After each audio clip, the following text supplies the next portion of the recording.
seberapa besar sih Bang peran media sosial ini dalam membangun pribadi Bang King Tai sendiri? Kalau aku sih ya, dari buat konten kayak gitu kayaknya sekarang jadi lebih hati-hati. Lebih hati-hati. Bagaimana sih Bang Yahya sendiri dalam mempertahankan audiens dan juga para penonton? Soalnya kan aku lihat nih viewers videonya nih rame terus nih. Kalau saya sih biasanya ini ya, kalau ada yang komen balasin aja, seru-seruan, dan jangan baper lah kalau kita di komen apa gitu ya. Misalkan dia nyerang kita apa, jangan kita screenshot, kita taruh di story baper gitu, jangan. Tantangan terbesar dalam sejarah menjadi content creator nih apa aja sih kalau dari Bang King Tai?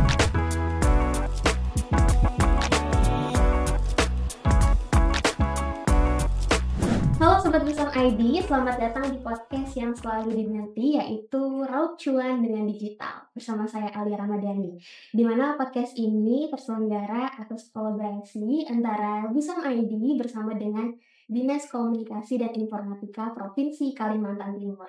Dan pada episode kali ini kita kedatangan tamu yang istimewa, di mana beliau ini memberikan warna baru bagi dunia perkontenan di daerah kita, Kalimantan Timur, khususnya kota Samarinda. Seperti thumbnailnya, mungkin nanti bubuhan Samarinda ini udah asing lagi lah sama sobat ini. Beliau ini content creator yang mereview atau mengulas kota-kota yang ada di Kalimantan Timur.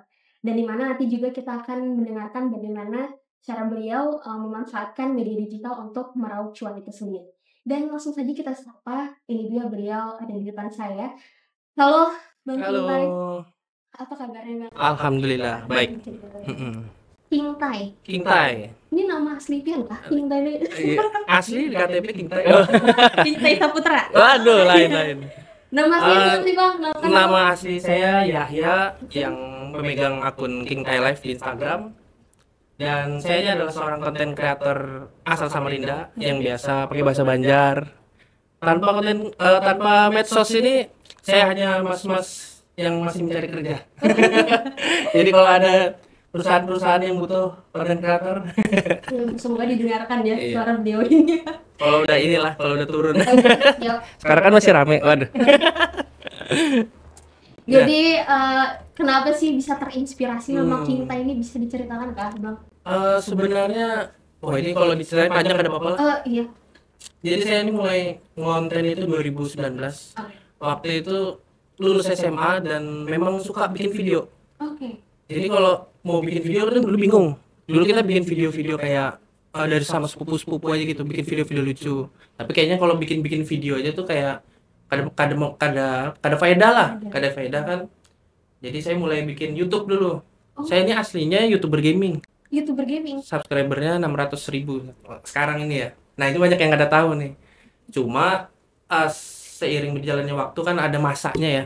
Saya tuh dari 2019, 20 sampai 2023 tuh kayaknya harus inovasi nih. Kalau kita selalu di sini terus, di YouTube terus, nggak berkembang kan. Akhirnya saya mulai tuh, kalau bikin konten, misalkan lagi jalan, sekalian aja nge-review. Dulu nguploadnya di YouTube. Di Instagram itu ya cuma buat nge-share aja, nggak ngasilin apa-apa. Tapi pas sudah 2023 itu tiba-tiba meledak salah satu video di Instagram sampai sekarang ini. Iya, betul. Berarti dulu awalnya tuh YouTuber gaming ya? YouTuber gaming. Gamingnya game apa? Game online waktu itu, Free Fire. Iya, buat live app dulu. Jadi dulu subscriber di 600.000. Sekarang 647 kalau nggak salah. Sekarang 647. Itu dari mulai tahun berapa tadi? 2019. Terus berlanjut sampai ke Instagram, gitu. Tapi di Instagram tuh memang yang di post tuh game juga kah awalnya atau enggak, langsung? memang dulu tuh saya gabung antara vlog dengan main game, cuma kayaknya nggak nyambung ya view-nya ya. Misalkan orang kan nge-subscribe kita kan dengan main game, kok tiba-tiba ada jalan-jalan itu kayak aneh kan. Jadi saya taruh itu di Instagram, di TikTok, saya pisahin lah. Nah, alhamdulillah waktu 2023 itu video orang Samarinda kalau liburan ke Balikpapan, kalau orang Balikpapan liburannya ke Samarinda. Jadi kayak ya itu jalan-jalan aja tuh habis lebaran bikin video viral yang nonton 100.000 apa 200.000 gitu. di repost. 1.000 viewers. Iya, sama info Balikpapan waktu itu. Alhamdulillah naiknya dari situ. Tapi nama Kinta ini memang dari awal di Dari YouTube YouTube ya? dulu namanya Kintai Channel. Oh, ada kisahnya nggak kenapa Kintai? Apa? King. Memang senang aja Tai. kan Kintai, namanya Kintai ini. Mungkin tanya dari Sintayong. Bisa jadi Iya. Dulu ada nama juga. ini sih, nama akun game aja sih sebenarnya. Akun game Jadi aja. dimasukkan ke YouTube. Sekarang kalau cari nama lagi, ngalihnya udah pakai Kintai aja sudah. Dan brandingannya memang dikenal sebagai nama Iya, Kintai ya. kan dari dulu bocil tuh udah manggil Bang Kintai, Bang Kintai. Ya kan ada yang kenal ya. Baru di Bersama ID nih, teman-teman baru tahu kan nama asli seorang Betul. sosok di balik Kintai ini Bang Yahya Iya. ternyata. Masya Allah. Apa sih yang menginspirasi? Awalnya kan tadi itu katanya video yang meledak itu karena video review, bukan review ya? Bukan Apa random aja vlog, ya, ya, random betul. vlog aja. Kenapa terinspirasi memang membuat video itu awalnya, Bang? Awal mulanya karena kalau kita jalan kan nggak bisa bikin konten di gaming ya, karena kan itu harus di rumah. Kalau jalan gimana caranya biar produktif juga, jadi ambil aja semua footage, nanti kita olahnya nanti skripnya, jokesnya apa segala macam.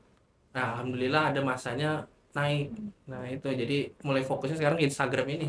Karena sambil jalan-jalan sambil bisa Betul. menghasilkan juga nggak sih? Jadi ambil footage baru videonya nanti, Ya, apa betul. editnya nanti gitu ya.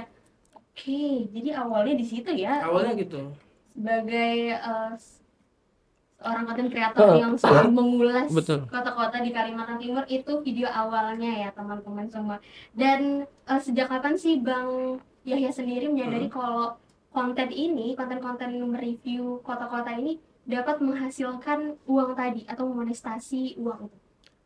Kalau soal mendapatkan cuan dari media sosial, sebenarnya dari YouTube kan kalau kita ada AdSense ya. Cuma kalau AdSense itu kan bergantung dari view turun, dapatnya juga turun. Kadang 1 bulan nggak cair. Tapi kalau di Instagram kan kayaknya monetize tuh nggak ada ya, kecuali dengan endorsement kerjasama gitu ya. Jadi di Instagram pertama kali dapat endorse itu baru tahu juga, oh ternyata bisa juga ngasilin dari IG ya. Saya kira dulu cuma buat sharing aja. Oh, baru tahu juga karena memang bukan karena buat video ini buat nanti bisa dikenal, di endorse gitu ya. Nggak ada Nggak ada niatan niatan seperti itu. Pure untuk nge-share aja. Keren banget itu. Iya. Dan waktu itu saya lagi di Penajam tuh ya. Tiba-tiba ada yang ngubungi salah satu yang ngubungin kita dengan endorsement tuh kan. Awalnya saya nggak mau ngambil, bilang kayak apa nge-review makanan, nggak pernah kan. Tapi akhirnya coba aja. Nah itu awal mulanya saya, ternyata gini cara kerjanya Instagram nih, kayak gini. Bisa ngasilin duit juga, akhirnya sambil jalan, jadi YouTube jalan, IG juga jalan. Oh gitu. YouTube sampai sekarang masih jalan? Masih, cuma sekarang lebih fokus ke IG sih sekarang. IG. Iya, karena sekarang kan lagi ini juga kan. Iya, lagi banyak huru-hara ya memang. Betul. Kita ulas-ulas Indonesia ini. Tiap hari ada aja. Ada aja memang tiap hari gebrakan-gebrakan ini Bang ya. Dan berarti dapat memonetasi uang tuh dari YouTube tadi dan juga dari endorse di Instagram tadi. Berarti memang gak nyangka aja bisa dapat endorsean juga dari Instagram itu dari kerandoman itu tadi. Nah Bang, kenapa sih kan tadi kontennya tuh banyak mengkritik tentang pembangunan yang ada di Samarinda ya khususnya, dan juga fasilitas-fasilitas umum di sini di kota tercinta ini. Itu motivasinya dibalik itu konten yang mengarah ke kritik itu apa sih Bang? Selain memang untuk menyuarakan aja nih keresahan sebagai warga Samarinda, atau memang ada tuntutan karena sudah brandingnya seperti itu, akhirnya udah kita cari kayak gitu-gitu deh, kita cari kritik-kritikan hal-hal yang bisa kita kritik gitu. Sebenarnya kan awalnya nge-review ya. Iya. Tapi ketika kita nge-review ada sesuatu yang mengganjal tuh kan kayaknya nggak enak kalau kita sebagai content creator ini nggak mengutarakan gitu ya. Apalagi kita punya platform kan. Jadi ya memang dari keresahan pribadi aja, bukan memang cari-cari gitu ya. Kalau misalkan kayak contohnya kemarin yang rame tuh jalur tunanetra, pernah tahu? Yang nggak sesuai dengan fungsinya. Itu sebenarnya awalnya dari keresahan aja. Saya lagi jogging tuh di mahkota kan, kok jalurnya gini, sampai terakhir tuh di ujung diarahinnya ke jurang. Saya ini kalau dikontenin lucu nih. Dan ketika saya mengkritik itu tujuannya bukan kayak kesalahan marah-marah kenapa, lebih mending dikomediin aja.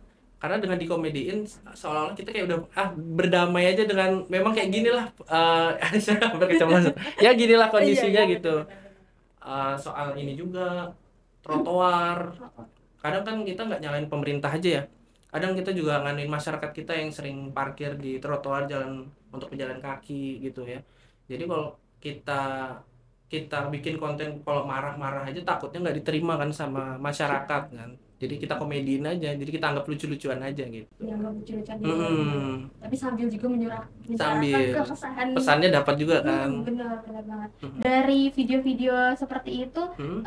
ada reaksi dari masyarakat tuh malah mengkritik Bang King Tai kah, atau malah mendukung Bang King Tai dari Alhamdulillah sih untuk sekarang masih banyak yang dukung ya. masih banyak loversnya ya? Iya.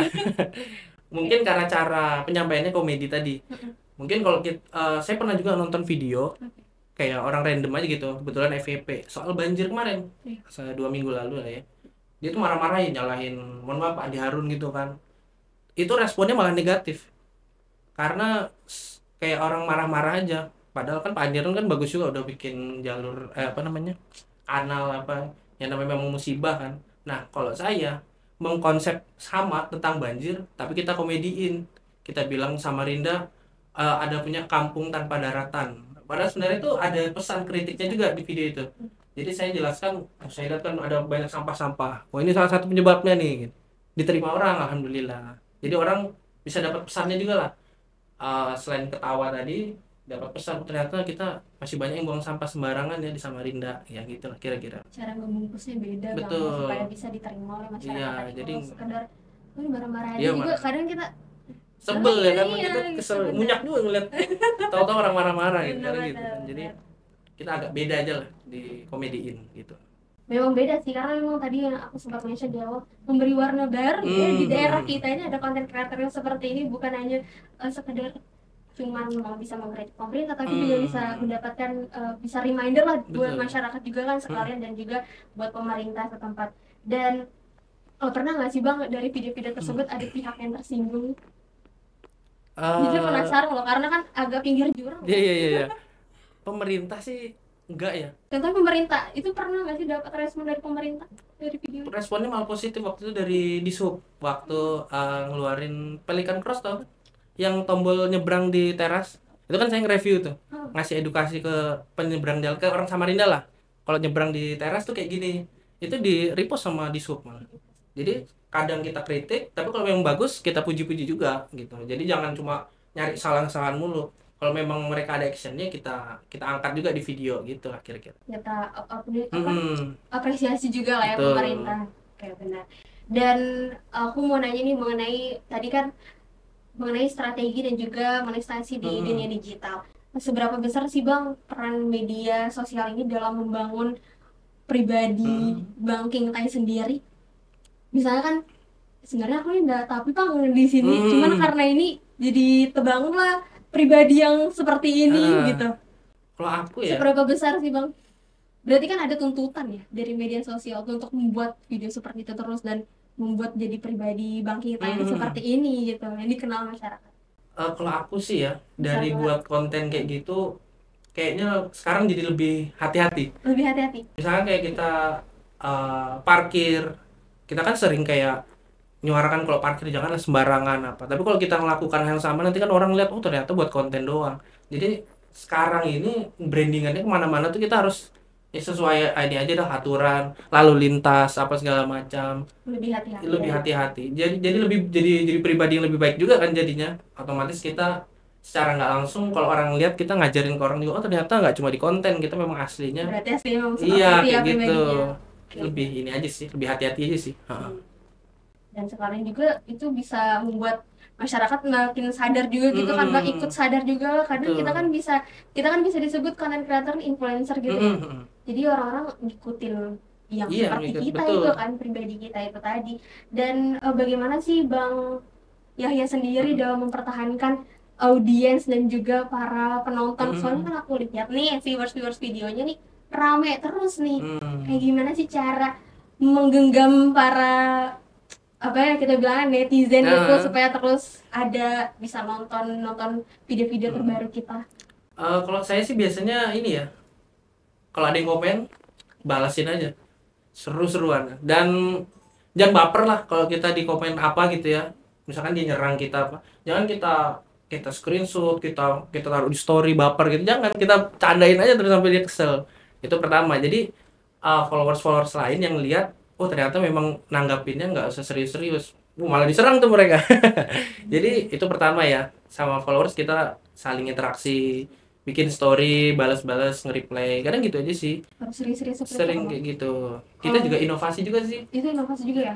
Saya tuh sering scroll juga, misalkan apa yang lagi rame, supaya kita nggak ketinggalan lah konten kita. Misalkan ada yang lagi rame, wah kita selipin aja nih di videonya, biar orang-orang relate. Kalau udah relate kan biasanya suka tuh langsung. Nah dari situ sih cara-caranya. Cara-caranya seperti itu ya. Buat teman-teman Sobat Insan ID.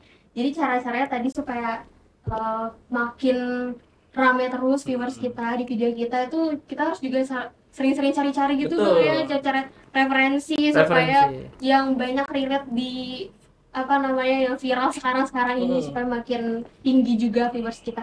Itu salah satu strateginya loh teman-teman. Dan tadi jangan baperan ya. Betul, jangan baperan. Jangan baperan teman-teman. Harus biasa dengan head comment, karena nggak mungkin semua orang Pernah suka nggak gitu sih kan. dapat head comment? Oh, sering. Sering. Kalau yang nge-DM gitu, sampai nge-DM gitu pernah? Ada kadang mempermasalahkan nama. Bang, kenapa namanya King Tai?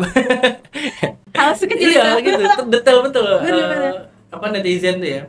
Yang penting jangan baperan aja sih. Yang penting jangan baperan aja. Ya, enjoy aja. Oke. Selain itu tadi Bang, kan penghasilannya dari YouTuber, dari sebagai YouTuber dan juga sebagai content creator nih. Ya. Banyak endorsan. Selain itu Bang King Tai ini sebagai apa sih? Apakah masih mahasiswa? Masih mahasiswa nih. Masih muda ya? Muda. Atau sebagai pekerja profesional? Atau memang fokusnya Untuk di sekarang media ya, digital ini? fokus masih di content creator. Content creator ini. Karena kayaknya memang udah hobi ya. Jadi kalau tiap hari, satu hari gitu, nggak ada bahan yang diedit tuh kayak gatel gitu rasanya. Jadi kayak memang suka ngedit aja gitu. Suka ngedit. Jadi kalau dulu waktu lulus tuh saya pernah dilema, bahkan lulus kuliah ya. Ini kalau saya kerja di kantoran, itu kayak masa ninggalkan semua yang sudah saya bangun gitu. Untungnya sampai sekarang ini masih ada rezekinya.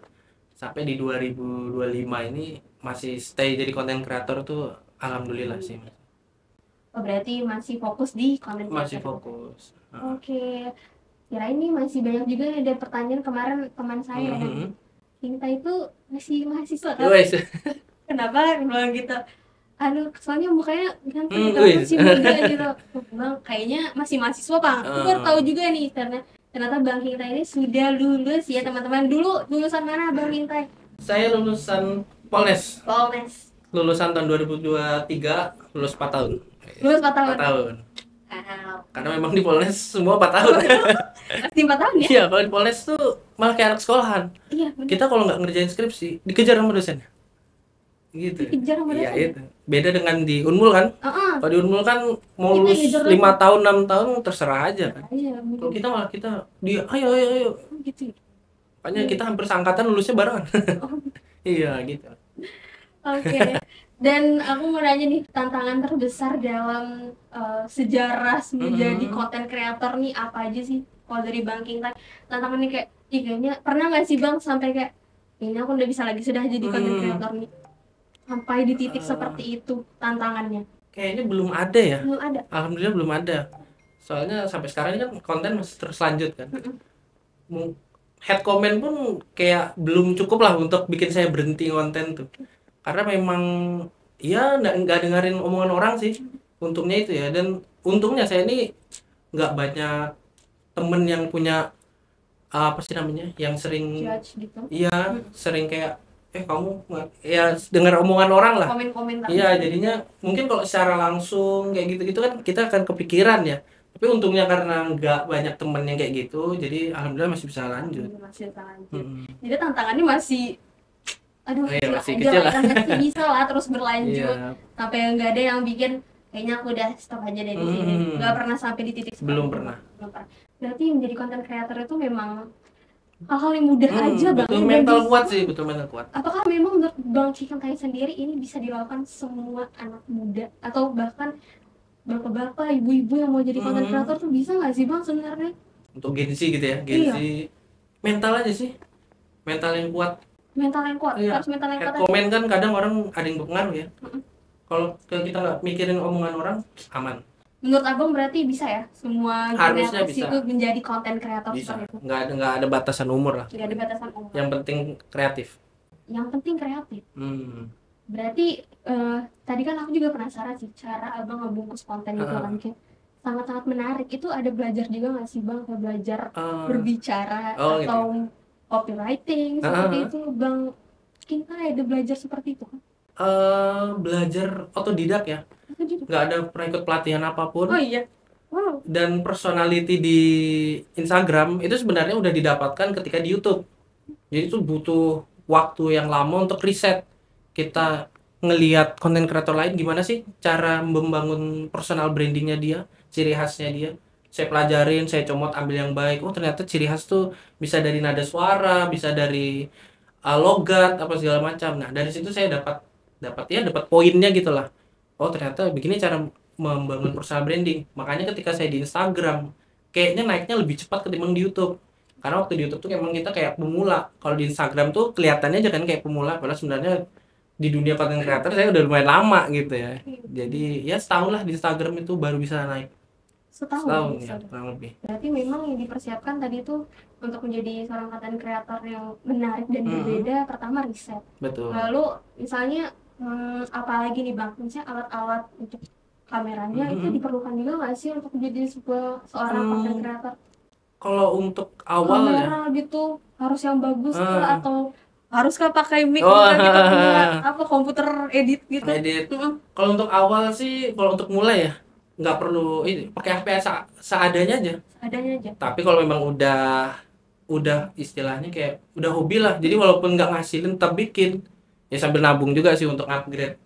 Karena ini ada fun fact juga nih, saya bikin konten di Instagram itu udah dari 2023 kan naiknya di 2024. Video pertama yang naik itu pas ganti iPhone. Jadi sebenarnya ada nilainya juga sih sebenarnya untuk kualitas ya, karena orang kan kalau nonton kualitas suaranya jelek, getar itu nggak enak juga. Tapi kalau untuk awalan, iya skip langsung betul. Tapi kalau untuk awalan ya nggak apa-apa untuk membangun hobinya tadi itu. Dan berarti apakah branding yang tadi itu juga penting juga Bang ya? Punya brandingan sendiri. Iya, branding sendiri. Oke, kalau udah betul. Teman-teman content creator harus riset dulu seperti apa. Mungkin alat-alatnya seadanya dulu nggak apa-apa Bang ya, tapi perlahan-lahan lah. Iya, nabung juga. Sambil nabung, benar banget. Dan selain itu tadi mental juga Bang ya harus dipersiapkan. Jangan baperan dan lain-lain. Apalagi content creator nih emang rawan sih, memang banyak ada loversnya tapi gede juga nih hatersnya. Bahkan di besok pun kita nggak tahu kita masih disukai apa enggak. Kalau kita salah ngomong, salah komen, salah menanggapi, tuh orang bisa langsung 90 derajat, 180 derajat nyerang kita. Makanya itu juga harus hati-hati ya. Bikin skripnya itu sebenarnya. Oh berarti bikin video kayak gitu bikin skrip juga atau langsung aja skrip itu? Oh pakai skrip. Soalnya kalau langsung kayak banyak omong kosongnya kan. Misalkan ada yang nggak perlu diomongkan jadi teromong gitu. Tapi kalau dengan skrip kita bisa revisi lagi. Oh ini kayaknya agak bahaya nih. Kita sensornya gini. Oh jokesnya nanti gini-gini kayak gitu sih. Jadi saran dari Bang Kinta memang harus bikin skrip dulu. Betul. Supaya lebih yang kita keluarkan nanti omongannya lebih baik juga ya. Nggak omong kosong aja. Benar banget. Oke tadi itu mungkin tips-tipsnya dari Bang Kintai untuk para pendengar podcast Bersama ID. Bang ada nggak sih pernah konten, mungkin ini last juga ya pertanyaan aku, pernah nggak sih ada konten yang memang nggak berjalan sesuai ekspektasi Bang Kintai? Pasti ada nggak sih? Banyak. Yang cara menghadapinya kayak gimana Bang kalau nggak sesuai ekspektasi? Pertama kita kalau konten creator view nggak naik kan kesel ya. Udah bikin skrip, wah ini bakal naik, nggak naik. Tapi ya bikin aja lagi besok. Itu sih untuk cara ngatasinnya. Tapi kalau untuk yang nggak sesuai nggak sesuai ekspektasi tadi, kita evaluasi juga apa yang kurang. Mungkin di 3 detik pertamanya itu kurang menarik nih. Karena kunci dari Instagram, TikTok, algoritma sekarang kan orang main skip aja ya. Iya. Jadi kalau kita di 3 detik pertama itu udah menarik perhatian penonton, itu pasti view-nya bakal naik. Itu juga tadi masuk ke strategi itu lagi ya, kembali ke strategi. 3 detik pertama. 3 detik pertama. Disebut apa tadi itu Bang? Hook. Iya, bisa bilang hook ya, kita hook. Jadi kalau misalkan kita ada yang baru di Samarinda, orang udah skip. Tapi kalau kok aneh sih ini orang kan apa yang aneh nih gitu. Itu harus 3 detik pertama tuh harus bikin orang penasaran. Oke. Itu kunci Supaya orang yang makin tahan ya iya, nonton di situ. supaya dapat namanya jam detiknya lah. Jadi nggak di skip gitu sih. Berarti memang banyak hal-hal yang memang di luar ekspektasi kita Bang ya. Iya. Oke, ternyata perbincangan kita udah Wah, udah nih. ternyata perbincangan kita ternyata Oh. benar-benar dapat membuka wawasan tentang bagaimana media sosial bisa menjadi wadah untuk mendapatkan cuan itu tadi, bukan cuma soal hiburan tapi bisa mendapatkan uang tadi ya teman-teman semuanya. Dan kita juga telah menunjukkan bagaimana konsistensi, kreativitas tadi, dan juga keberanian dalam berbicara dapat membangun brand digital yang berdampak. Nah, buat kalian yang terinspirasi dan ingin memulai berkarya di dunia digital, langsung aja gas nggak sih Bang? Kayak nggak usah nunggu-nunggu. Oh iya, aku lupa nih, kasih pesan dan pesannya dong buat teman-teman pendengar Sobat Busam ID nih, buat yang mau memulai sebagai content creator, apa aja sih Bang pesannya untuk teman-teman? Kalau memang mau buat konten ya, yang pertama itu sebenarnya niat dulu ya. Niat dulu. Dan hobi juga sih ya. Harus hobi juga. Karena kalau misal jangan berekspektasi tinggi juga. Kan ada tuh yang baru mulai berharapnya udah bisa dapetin duit gitu, kayak itu kalau misalkan belum sesuai targetnya dia bakal stres sendiri nanti. Nah, makanya yang penting tuh jalanin dulu hobi. Jadi walaupun nggak ngasilin setahun pun masih tetap bisa bikin lah. Mana tahu nanti di tahun berikutnya ada momennya kita bisa berhasil. Nah, di situ sih sebenarnya. Itu dia tadi pesannya dari Bang Kintai untuk teman-teman para pemula yang mau menjadi konten kreator untuk memanfaatkan media digital juga. Konsisten ya. Konsisten, bener banget. Dan terima kasih banyak juga buat Bang Kintai sudah menyempatkan waktunya datang ke sini, ke podcast kita kali ini. Dan buat kalian yang sudah mendengarkan, jangan lupa di follow ya akun Instagram Bang Kintai. Nanti tolong editor di bawah. Kintai.live. Kintai.live. Oke teman-teman, dan jangan lupa juga disaksikan terus podcast Raut Cuan yang selanjutnya. Dan sampai jumpa teman-teman Sobat Busam ID. Keep creative and get inspiring. Sobat Busam ID. Bye bye.